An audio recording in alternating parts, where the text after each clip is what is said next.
At ngayon, silipin naman natin ang estatwang magpapatingala sa inyo pag napadaan po sa pagitan ng Quezon City at Pasig.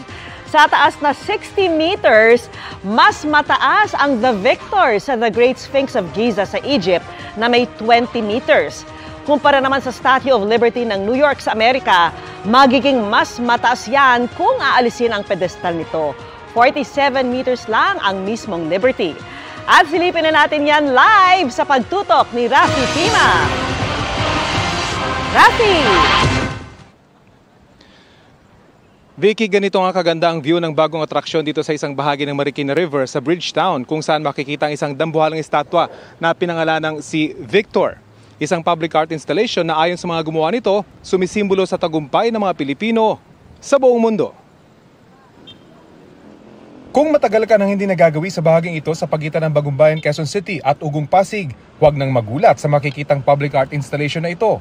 Sa taas na halos 200 talampakan o 60 metro, ang The Victor, ang isa sa pinakamataas na public art installation sa buong mundo na dinisenyo ni film artist Jeffrey Manuel Figueras. It's really the global Filipino, and it's to honor those hardworking Filipinos that are doing global accomplishments and still sort of honoring their Filipino pride. We're supposed to be the highlight of Bridgetown along with the bridge. Bagamat mistulang solid na estatwang gawa sa bakal, perforated o mistulang mesh ang balat nito. Dinisenyo para kayanin ng malalakas na bagyo na laging dumadalaw sa bansa. That is one of the reason why it's made of a perforated stainless steel in order for the air and the wind to pass through.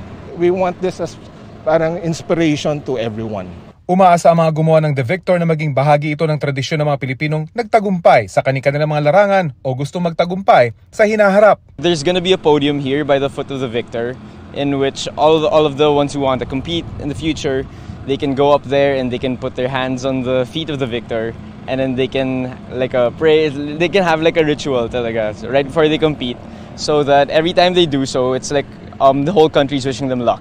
Malapit din ito ang ilang pwedeng pasyalan, kabilang ang FIFA-approved football pitch at obstacle course racing o OCR course na pinakamalaki raw sa buong mundo. Bukod pa ito sa tulay na tumatawid sa Marikina River na magsisilbing shortcut sa pagitan ng Quezon City at Pasig na idinisenyo ng National Artist for Architecture na si Francisco Bobby Manyosa. Inaasahan din daw itong maging isang atraksyon.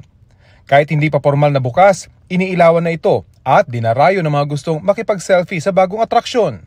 Pwede na siyang ipatapat sa international locations and spot, tourist spot kumbaga. Nakaka-relax din siyang tignan. So every time na dadaan ako dito, tinitignan ko pa rin siya.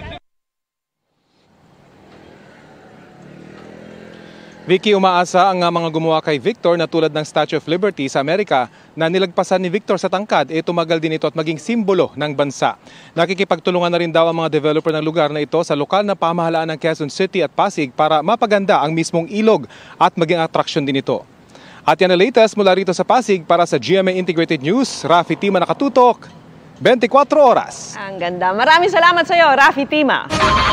Mga kapuso, kasama nyo kami 24 oras. Mag-subscribe sa GMA Integrated News sa YouTube. Sa mga kapuso abroad, bisitahin ang GMA Pinoy TV at www.gmanews.tv.